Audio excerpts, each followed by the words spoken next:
예수님이 원수를 사랑하라고 그랬는데 이 사랑하라는 단어를 좀 살펴보면 이 사랑이라는 것은 무엇입니까? 무조건적인 사랑을 말하는 거예요. 조건적이 아닙니다. 또 이 사랑은 무제한적이에요. 제한이 없어요. 그죠?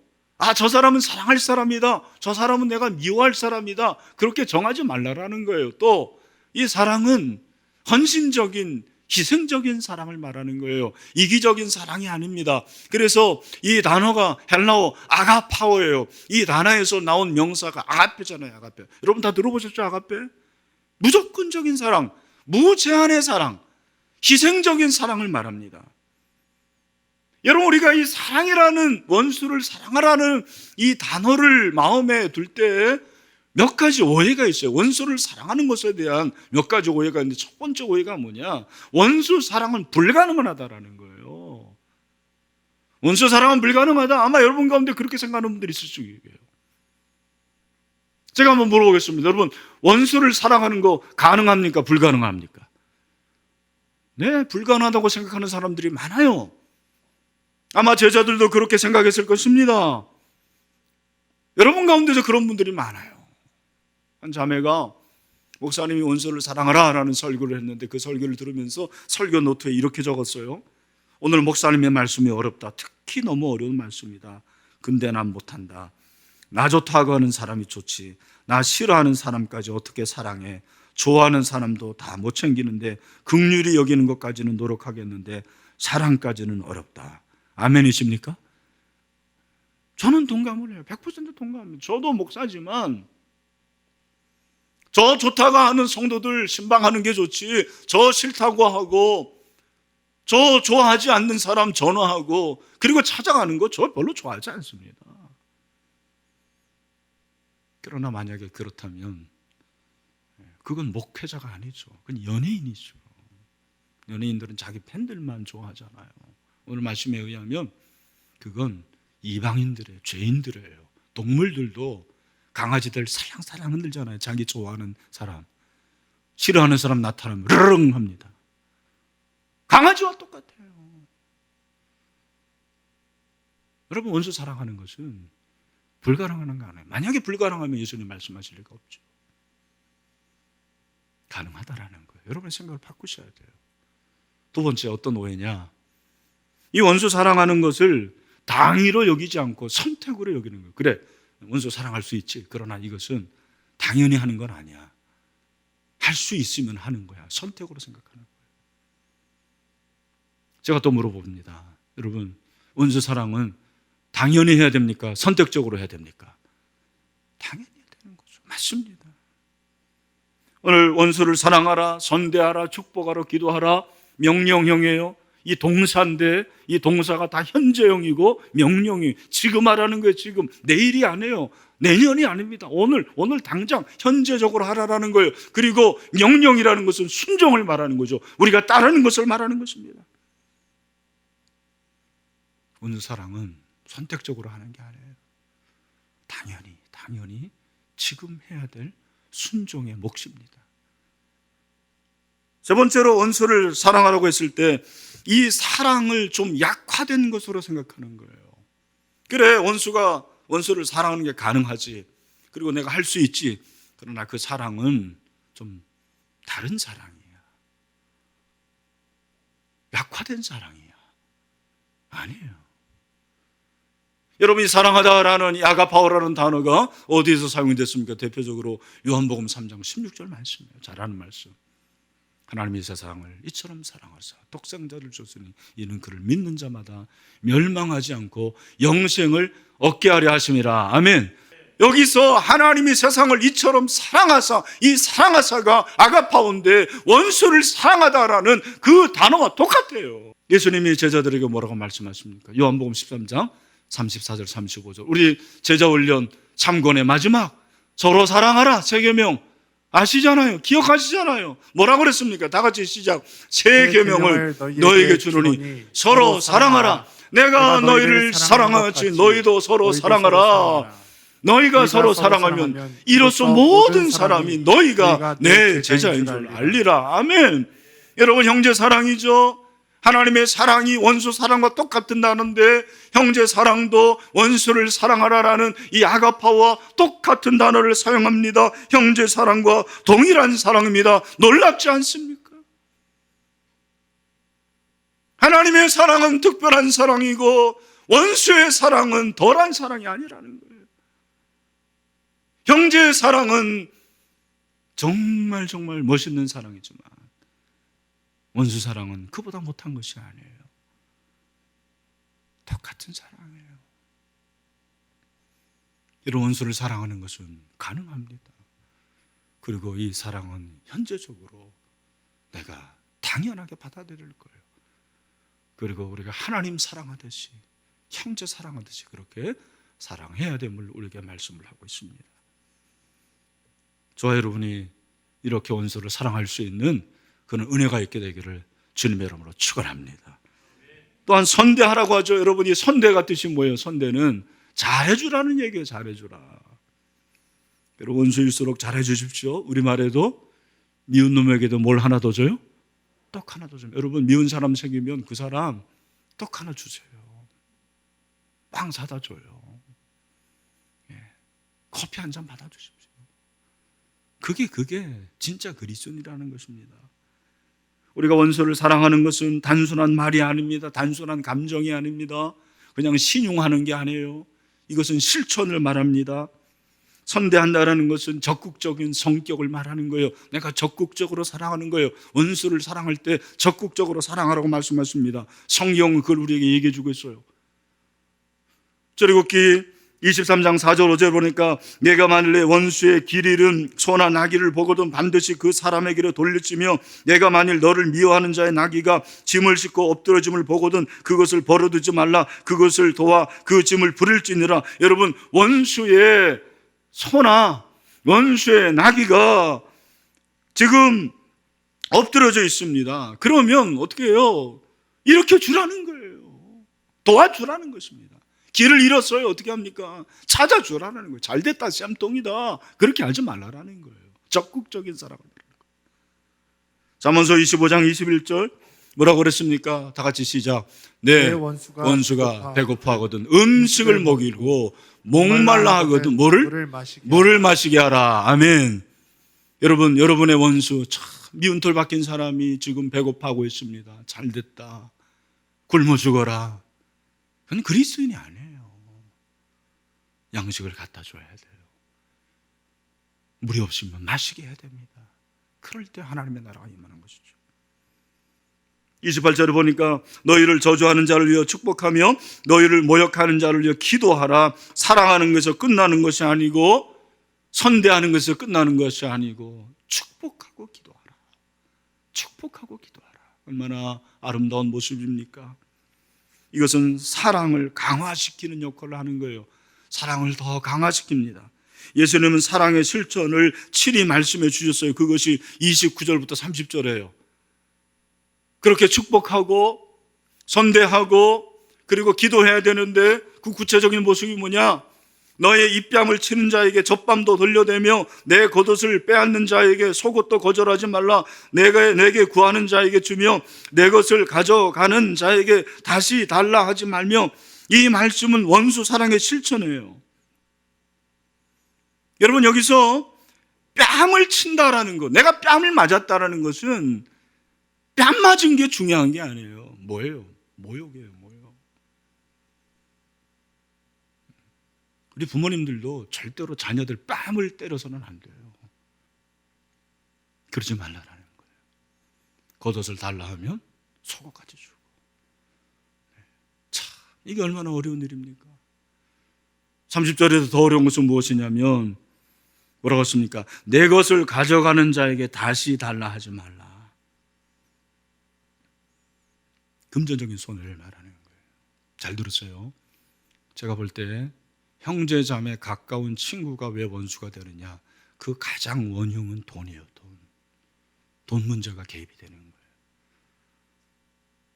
저는 성도들을 이렇게 삼가하면서 돈 때문에 어머니를 원수로 여기고 안 만나는 아들도 만났어요.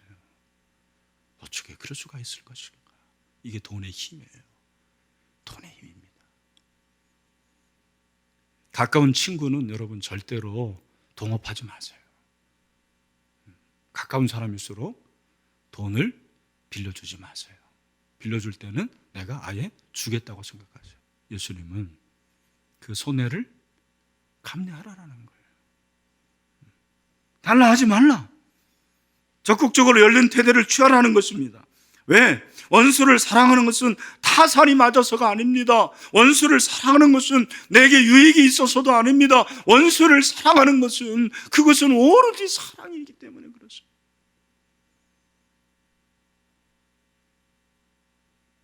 여러분 아마 가까운 사람 돈 때문에 원수진 분들 많이 있을 거예요. 주님께서 말씀하시는 거예요. 31절은 유명한 황금률 뭐라고 합니까? 다 같이 시작. 남에게 대접을 받고자 하는 대로 너희도 남을 대접하라.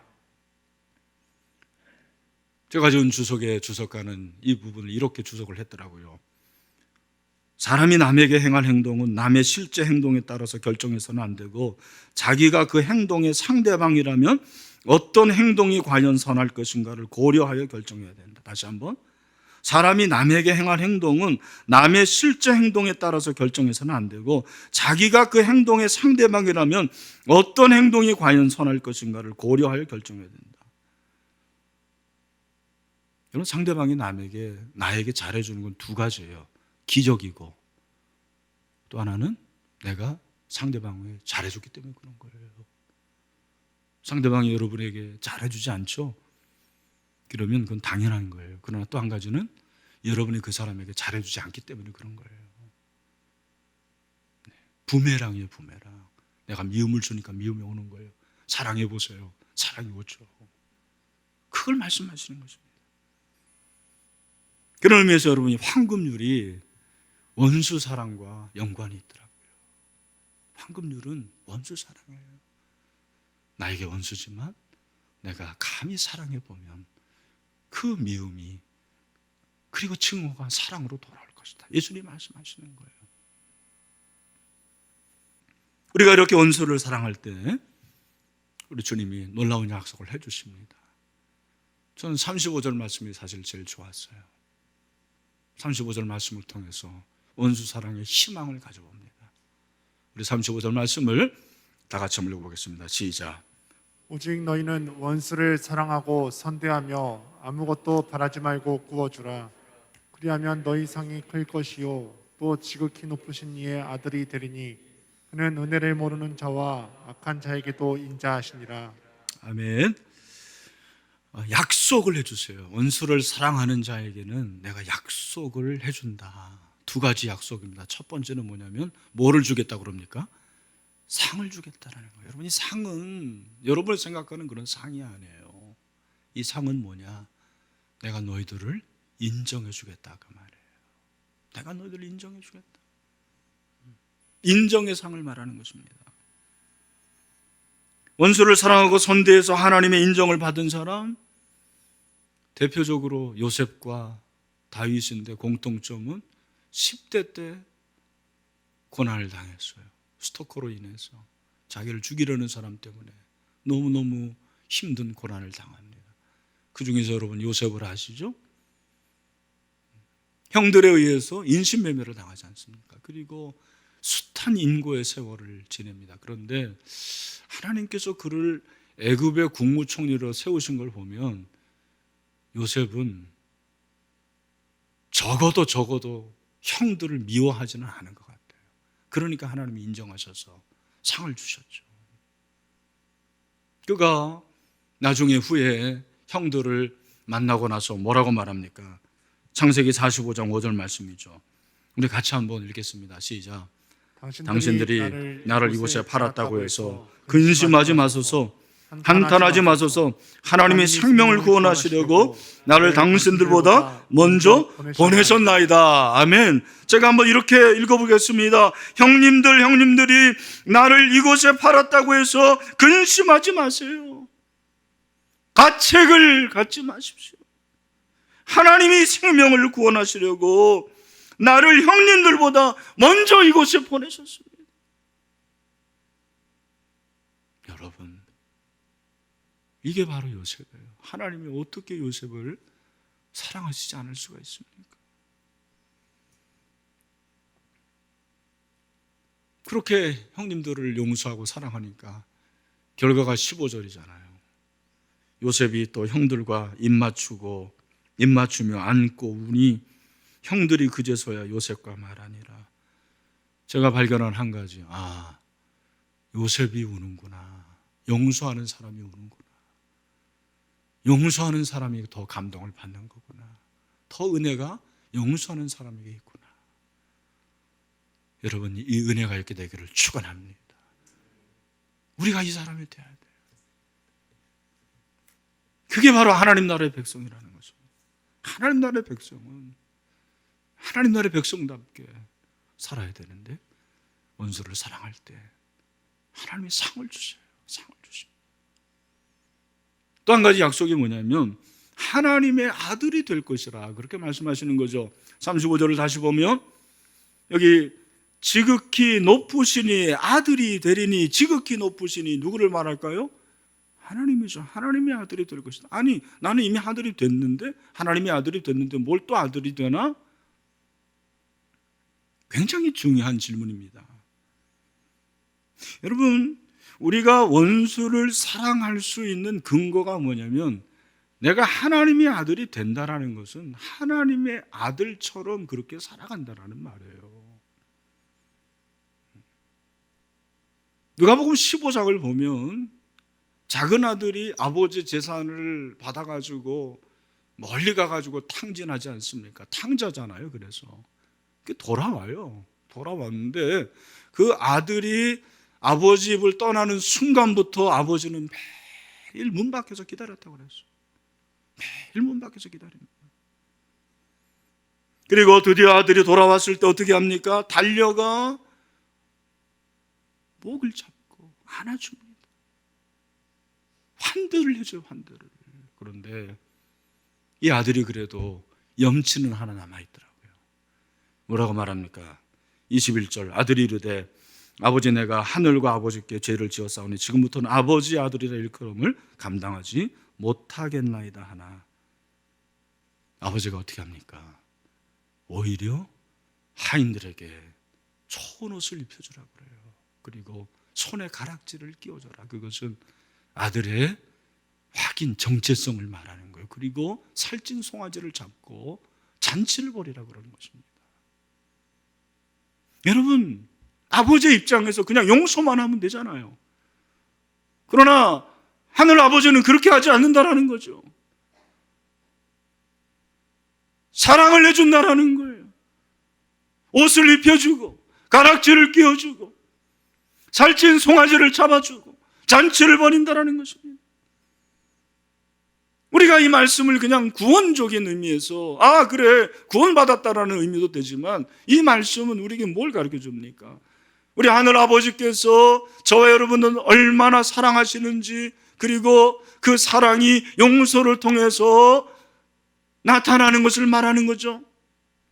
여러분, 구원의 절대 조건 세 가지가 있습니다. 반드시 기억하세요. 구원의 절대 조건 첫 번째가 믿음이에요. 믿음은 무엇입니까? 믿음이라는 것은 내가 죄인이고 예수님이 나의 죄를 위해서 십자가에 죽으시고 3일 만에 부활하시고 승천하시고 다시 오실 것을 믿는 것이 믿음입니다. 여러분, 이 믿음이 있게 되기를 축원합니다. 정말 믿으십니까? 네, 두 번째 절대 조건의 믿음이 구원이 있습니다. 그것이 무엇이냐? 그게 마음이에요. 마음. 어린아이 같은 마음이 있어야 돼요. 어린아이처럼 그렇게 겸손한 마음, 열린 마음, 낮은 마음이 있어야 된다는 거예요. 세 번째가 뭐냐? 구원의 절대 조건 세 번째가 용서와 사랑이에요. 용서와 사랑이에요. 그래서 사도 바울은 이 사실을 알고 내가 믿음으로 구원받았어요. 여러분, 우리가 용서하고 사랑한 것이 구원의 절대 조건인데 용서 사랑으로 구원받는 건 아니에요. 그러나 구원받았다고 하는 사람이라면 이것이 있어야 된다는 거죠. 바울이 이 사실을 알았잖아요. 이신칭의를 강조했지만 그는 로마서 5장 10절에서 놀라운 말씀을 하고 있습니다. 들어보십시오. 곧 우리가 원수 되었을 때 그의 아들의 죽으심으로 말미암아 하나님과 화목하게 되었은즉 화목하게 된 자로서는 더욱 그의 살아나심으로 말미암아 구원을 받을 것이니라. 아멘. 저와 여러분이 하나님과 원수가 되었어요. 원수된 저를, 여러분을 하나님이 사랑하셔서 그의 아들을 주신 것이죠.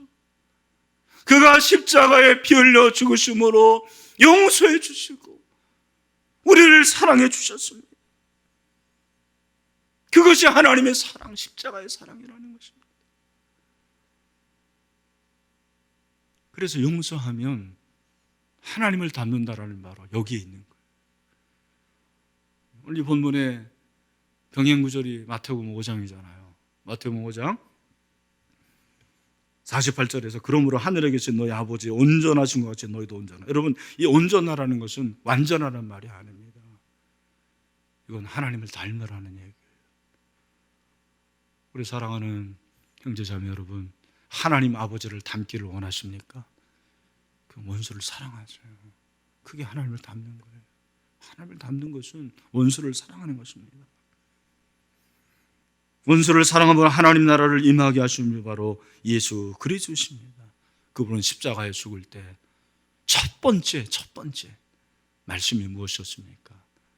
아버지, 저들의 죄를 용서해 주시옵소서 했습니다. 용서를 구합니다.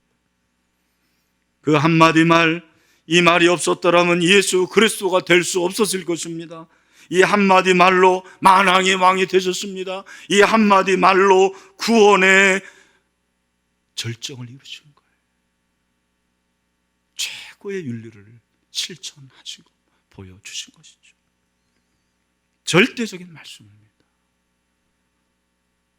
말씀을 맺습니다. 오늘 제가 이 말씀을 드렸는데 이 말씀이 어려워요.